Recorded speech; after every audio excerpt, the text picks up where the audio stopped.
Hello again, YouTube. Welcome to another video for the South Carolina living. Today it's chili making day.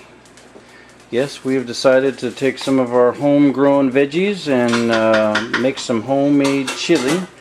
And not only that, but we're going to be canning it as well so that we can store it for the upcoming year. Many people enjoy chili, and there's a whole bunch of different recipes out there. I'm going to share with you how we make it. You guys can make it the same way if you want. You can alter it any way you want. Put in it whatever you want. But I want to start off with what we've got in the bowl here. This is going to be our chilies.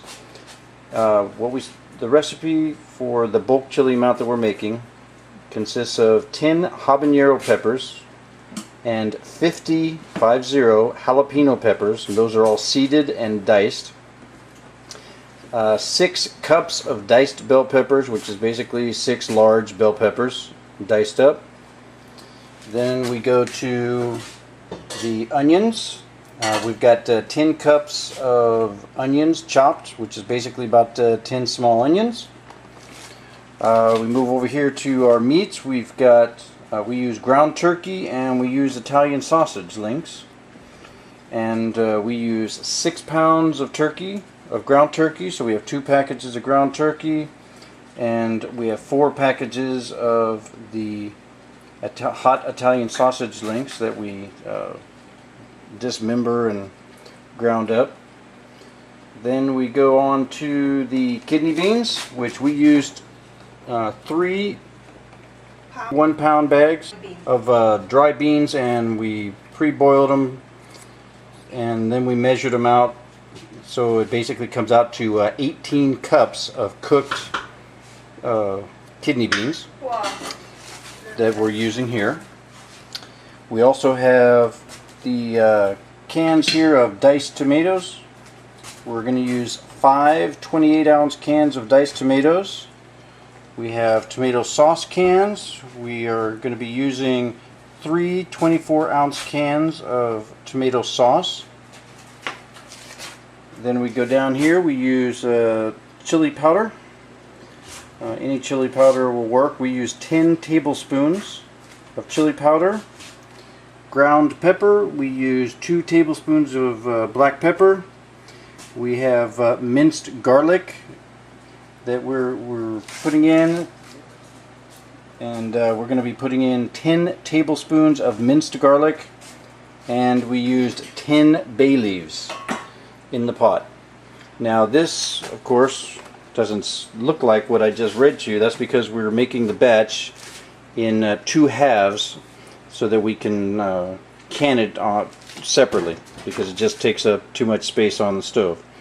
But what we've done is this is half of the recipe here, and then the other half is over here in the pot, and it is percolating along nicely, and it's just over in between probably in between 9 and 10 quart measurements on the pot right now. It's gonna simmer down to probably around 8 quarts, and we're going to be simmering this for about a half an hour, and then we're going to be canning it into pint jars for this batch, and we're assuming it's going to be about 16 pint jars. That's what we're hoping for. And then we're going to make the second batch, and we're going to be putting those into quarts, and then possibly more into some pints as well. The pints work better for us because there's just the 2 of us, so we can open 1 pint jar and it'll feed both of us just a nice little quick warm meal. We don't need a whole quart to split between 2 people, because that's just waste, and we don't need to store it in the fridge. But that's where we're at with the batch so far, and I'll get back to you as soon as we start either the second batch or when we start getting into the canning process. Talk to you later. Just another update on where we're at with our chili cooking today. We have the first batch in the pressure cooker. 10 pounds of pressure, started at about 7 o'clock. It takes an hour and 15 minutes to cook pints, which is what we have in there. It fit all of them except for 2, as you can see there. It made half of the batch made 18 pints. I have 16 pints in the canner, double stacked pressure canner right now. It's my first time double stacking the pressure canner, so we're going to see how that works.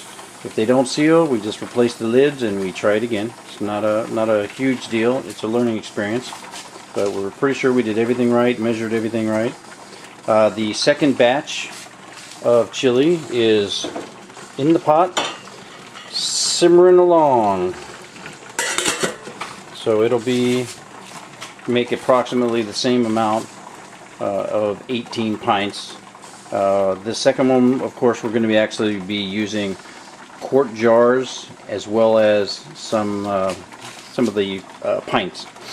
I think I have 5 quart jars and 6,